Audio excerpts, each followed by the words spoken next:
Coucou les amis, je vous retrouve avec le thème astral de Kim Jong-un, donc le dictateur de la Corée du Nord. On n'a pas son heure de naissance, donc on n'a pas le découpage des maisons, mais je me suis dit ça peut quand même être intéressant qu'on le regarde. Moi j'aime bien analyser ce genre de thème parce que je me dis que même sans avoir l'heure de naissance, on peut quand même avoir des informations assez intéressantes.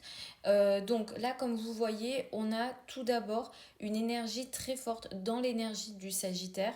On a une Vénus en Sagittaire, Uranus en Sagittaire.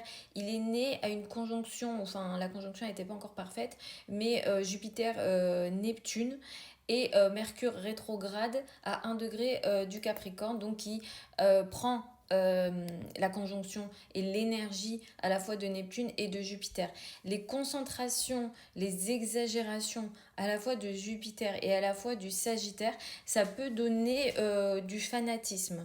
Alors je ne sais pas s'il est croyant, il se peut même qu'il ne soit pas croyant, mais l'exagération du Sagittaire, ça peut donner des excès et du fanatisme en fonction de ce à quoi on croit. Alors on peut ne pas être croyant en une religion, mais par rapport à ce qu'on croit, la pensée qu'on a, la philosophie qu'on a, on est ici dans une sorte d'exagération. Mercure prend l'effet de Neptune et de Jupiter. Donc au niveau de sa pensée, c'est quelqu'un de très excessif avec énormément d'ego. Et effectivement, Mercure conjoint Jupiter en Sagittaire, clairement, ça augmente énormément l'ego. Mercure est effectivement rétro dans le Capricorne.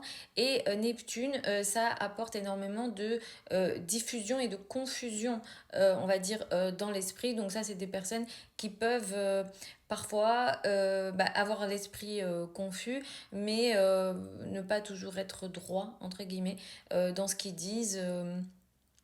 Ils peuvent même parfois mentir et croire vraiment qu'ils ne mentent pas. Donc ça peut aller jusque ce type d'énergie. Vénus est en Sagittaire, Uranus en Sagittaire avec le carré à la Lune. Clairement, je vous fais pas un dessin pour celles et ceux qui sont vraiment connaisseurs en astrologie. Vous allez très vite comprendre que là, il y a des difficultés avec les femmes. D'ailleurs, la maman aussi. Alors là-dessus, j'ai pas d'infos, j'ai pas fait de recherche sur lui, mais effectivement, il y a une difficulté avec les femmes. C'est quelqu'un qui émotionnellement est instable, hein. La Lune carré Uranus et Vénus conjoint Uranus très très instable dans les relations avec les femmes. Il peut changer de femme, changer de relation. Et même de sentiments, même au niveau vraiment des sentiments. Voilà. Il y a une volonté de liberté pour lui qui est un petit peu extrême, et ce qui peut nous faire penser à son côté dictateur, évidemment. Vous le voyez, c'est Mars conjoint Pluton. Ça m'est beaucoup arrivé de parler des liens entre Mars et Pluton qui augmentent les possibilités, les probabilités d'attaque, de terreur ou des gens violents. C'est un Mars qui est faible, hein, c'est un Mars qui est en balance, mais qui prend l'énergie de Pluton et qui apporte ici une énergie de terreur et de violence très importante. Ça m'a fait un peu rire quand j'ai vu le thème parce que j'ai l'impression de le voir dans ce qu'il est, même si on n'a pas l'heure de naissance. Et je me suis dit, c'est fou parce qu'en astrologie, il y a certaines personnes qui croient, moi je ne départage pas, hein, je dis pas qu'ils ont raison ou tort, et ça m'arrive parfois de le croire aussi. C'est qu'on a la croyance, hein, certains astrologues ont la croyance que l'âme choisit le thème de naissance.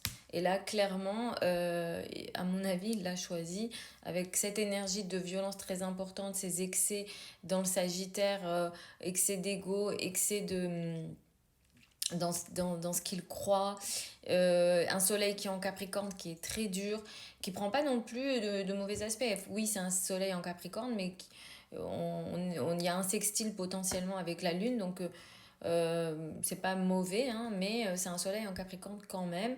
La période du Capricorne, c'est là où le soleil ne brille pas, c'est l'hiver. Ici, on a une personnalité qui est effectivement très froide. Voilà les amis, je vais faire aussi sa fille parce que ça m'avait un peu étonnée.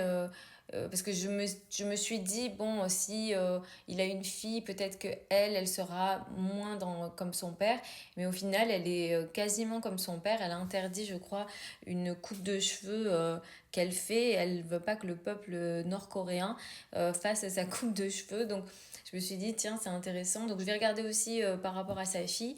J'espère que c'est une analyse qui vous a plu.